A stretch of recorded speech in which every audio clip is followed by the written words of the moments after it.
مسجد الحرام مکۃ المکرمہ اور مسجد النبوی مدینہ المنورہ سے خطبے کا اردو ترجمہ کے لیے ہمارے سوشل نیٹ ورک کو فالو کرنا نہ بھولیں اور اپنے دوست احباب کے ساتھ بھی ضرور شیئر کیجیے۔ خطبہ جمعہ مسجد حرام بتاریخ 13 ذی-القعدہ 1444 ہجری بمطابق 2 جون 2023 عیسوی۔ خطیب فضیلت الشیخ ڈاکٹر بندر بلیلہ حفظہ اللہ۔ ترجمہ ثناء اللہ صادق تیمی۔ موضوع بندے سے اللہ کی محبت کے اسباب۔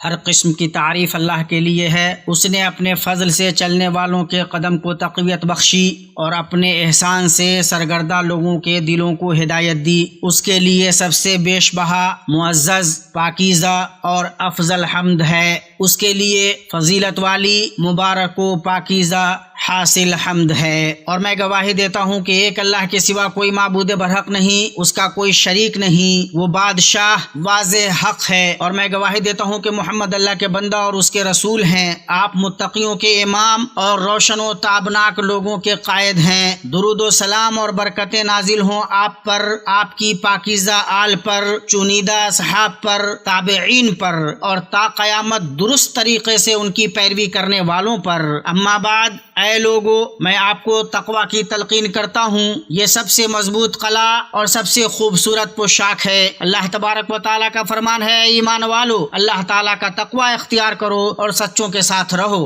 مومنو، بندہ سب سے زیادہ جس کے پانے کا آرزو مند ہوتا ہے اور اسے پانے کے لیے اپنی جد و جہد کرتا ہے، وہ اس سے اللہ تعالیٰ کی محبت ہے، اس لیے کہ یہ خالق بادشاہ عظیم اللہ کی اپنے بندے سے محبت ہے۔ یہ اس کی محبت ہے جس کے ہاتھ میں بندے کو فائدہ و نقصان پہنچانا، موت و حیات دینا اور مالدار و غنی کرنا ہے۔ اور اس بڑے مقام تک پہنچنے کے کئی راستے اور وسائل ہیں۔ ان میں سب سے پہلا اور اہم ترین اللہ پاک پر ایمان ہے۔ چنانچہ بندہ جتنا زیادہ مضبوط ایمان والا ہوگا، اس سے اللہ تعالیٰ کی محبت اتنی زیادہ ہوگی۔ اور ایمان دل، زبان اور اعضاء سے پورا ہوگا۔ دل سے ہونے کا مطلب یہ ہے کہ دل سے اللہ کی اور اس کے حقوق کی تصدیق، اقرار اور تسلیم ہو، اور زبان سے ہونے کا مطلب یہ ہے کہ کلمہ توحید بولا جائے، اور اعضاء سے ہونے کا مطلب یہ ہے کہ نیک عمل ہو۔ بندے سے اللہ کی محبت کے اسباب میں سے محمد صلی اللہ علیہ وسلم کی پیروی،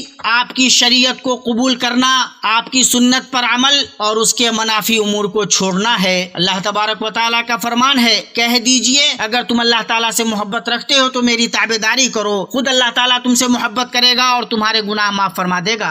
جس نے رسول اللہ صلی اللہ علیہ وسلم کی پیروی کی، اس سے اللہ محبت کرے گا، اس کے گناہ بخش دے گا، اس پر رحم کرے گا اور اس کی حرکات و سکنات میں اسے درست رکھے گا۔ اچھے لوگوں، بندے سے اللہ کی محبت کے اسباب میں سے فرض و واجب اور مستحب عبادتوں کے ذریعے اللہ کا تقرب حاصل کرنا ہے۔ اللہ تعالیٰ حدیث قدسی میں ارشاد فرماتا ہے، اور میرا بندہ جن جن عبادتوں کے ذریعے سے میرا تقرب حاصل کرتا ہے، ان میں سے کوئی عبادت مجھے اتنی پسند نہیں جس قدر وہ عبادت پسند ہے جو میں نے اس پر فرض کی ہے۔ میرا بندہ نوافل کے ذریعے سے بھی مجھ سے اتنا قریب ہو جاتا ہے کہ میں اس سے محبت کرنے لگ جاتا ہوں، تو میں اس کا کان بن جاتا ہوں جس سے وہ سنتا ہے، اس کی آنکھ بن جاتا ہوں جس سے وہ دیکھتا ہے، اس کا ہاتھ بن جاتا ہوں جس سے وہ پکڑتا ہے، اور اس کا پاؤں بن جاتا ہوں جس سے وہ چلتا ہے۔ اگر وہ مجھ سے مانگے تو میں اسے دیتا ہوں، اور اگر میری پناہ چاہے تو میں اسے پناہ دیتا ہوں۔ اسے بخاری اور مسلم نے روایت کیا ہے۔ اللہ آپ کی حفاظت فرمائے۔ اطاعتوں کی اصل نماز ہے، جو معظم فریضہ، مقدم عبادت، مومنوں کے آنکھوں کی ٹھنڈک، متقیوں کے نفسوں کا انس اور عبادت گزاروں کی روحوں کی راحت ہے۔ عبداللہ ابن مسعود رضی اللہ تعالی عنہ سے روایت ہے، انہوں نے کہا،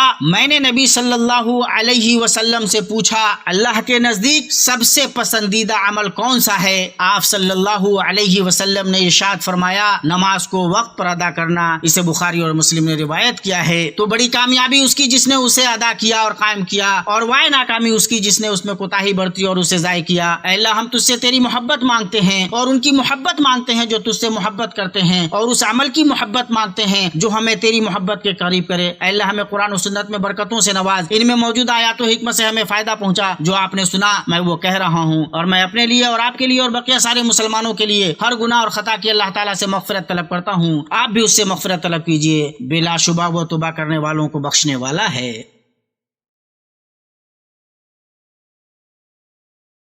ہر قسم کی تعریف اس اللہ کے لیے ہے جو اپنی عظمت و کبریائی میں صاحب جلال ہے اور اپنے اسماء و صفات میں صاحب جمال ہے، اور میں گواہی دیتا ہوں کہ ایک اللہ کے سوا کوئی معبود برحق نہیں، اس کا کوئی شریک نہیں، اور میں گواہی دیتا ہوں کہ محمد اللہ کے بندہ اور اس کے رسول ہیں۔ درود و سلام اور برکتیں نازل ہوں آپ پر، آپ کی آل و اصحاب پر، اور تا قیامت درست طریقے سے ان کی پیروی کرنے والوں پر۔ اما بعد، اے مسلمانوں، جب اللہ کسی بندے سے محبت کرتا ہے تو اس کی قبولیت کو پھیلا دیتا ہے اور اس کی محبت و مودت کو اہالیان زمین و آسمان کے دلوں میں اتار دیتا ہے۔ اللہ کے نبی صلی اللہ تعالی علیہ وسلم کا فرمان ہے، جب اللہ تعالیٰ کسی بندے سے محبت کرتا ہے تو جبریل کو آواز دیتا ہے کہ اللہ تعالیٰ فلاں بندے سے محبت کرتا ہے، لہٰذا تم بھی اس سے محبت کرو۔ چنانچہ جبریل اس سے محبت کرنے لگتے ہیں، پھر جبریل تمام آسمان والوں کو آواز دیتے ہیں کہ اللہ فلاں آدمی سے محبت کرتا ہے، تم بھی اس سے محبت کرو، پھر تمام اہل آسمان اس سے محبت کرنے لگتے ہیں۔ اس کے بعد اس شخص کی قبولیت زمین والوں کے دلوں میں رکھ دی جاتی ہے۔ اسے بخاری اور مسلم نے روایت کیا ہے۔ سنو، ہمارے لیے کتنی اچھی بات ہو کہ ہم اپنے لیے اللہ کی محبت کے اسباب تلاش کریں تاکہ ہم بلند ترین شرف کو پائیں اور اللہ پاک کے اولیاء میں سے ہو جائیں۔ اللہ تبارک و تعالیٰ کا فرمان ہے، یاد رکھو کہ اللہ کے دوستوں پر نہ کوئی اندیشہ ہے اور نہ وہ غمگین ہوتے ہیں۔ یہ وہ لوگ ہیں جو ایمان لائے اور برائیوں سے پرہیز رکھتے ہیں، ان کے لیے دنیاوی زندگی میں بھی اور آخرت میں بھی خوشخبری ہے۔ اللہ تعالیٰ کی باتوں میں کچھ فرق ہوا نہیں کرتا، یہ بڑی کامیابی ہے۔ یہ باتیں رہیں اور درود و سلام بھیجو، ہدیہ کی ہوئی رحمت اور نوازی گئی نعمت تم اپنے نبی محمد رسول اللہ صلی اللہ علیہ وسلم پر۔ اے اللہ، درود و سلام اور برکتیں نازل فرما آپ صلی اللہ علیہ وسلم پر، آپ کی طیب و طاہر آل پر، مومنوں کی مائیں آپ کی بیویوں پر، اور اے اللہ تو راضی ہو جا حنفاء خلفائے راشدین ابو بکر، عمر، عثمان اور علی سے اور آل و اصحاب سے، اور تا قیامت درست طریقے سے ان کی پیروی کرنے والوں سے، اور انہی کے ساتھ اپنے احسان و کرم سے ہم سے بھی، اے اکرم المکرمین۔ اے اللہ اسلام اور مسلمانوں کو غلبہ عطا کر، اے اللہ اسلام اور مسلمانوں کو غلبہ عطا کر، دین کے قلعے کی حفاظت فرما اور اپنے مومن بندوں کی مدد کر۔ اے اللہ مسلمانوں میں سے غمزدہ لوگوں کے غم دور کر، پریشان حال لوگوں کی پریشانی ختم کر، قرضداروں کے قرض ادا کر دے، ہمارے اور مسلمانوں کے مریضوں کو شفا دے اپنی رحمت سے اے ارحم الراحمین۔ اے اللہ ہمیں اپنے وطن میں امن سے نواز، ہمارے سربراہوں اور حکمرانوں کی اصلاح فرما، ہمارے حکمراں اور سربراہ کی حق و توفیق سے تائید کر۔ اے اللہ انہیں اور ان کے ولی عہد کو اس کی توفیق دے جس میں بندوں اور ملک کی بھلائی ہو۔ اے رب العالمین، سرحدوں پر تعینات ہمارے سپاہیوں کو توفیق یاب کر، اے اللہ تو ان کا معین و نصیر اور معاون و مددگار ہو جا۔ اے اللہ ہمارے نفسوں کو تقویٰ دے، اے اللہ ہمارے رب ہمیں دنیا میں نیکی دے اور آخرت میں بھلائی عطا فرما، اور ہمیں عذاب جہنم سے نجات دے۔ پاک ہے آپ کا رب جو بہت بڑی عزت والا ہے، اس چیز سے جو مشرک بیان کرتے ہیں۔ پیغمبروں پر سلام ہے اور سب طرح کی تعریف اللہ کے لیے ہے جو سارے جہان کا رب ہے۔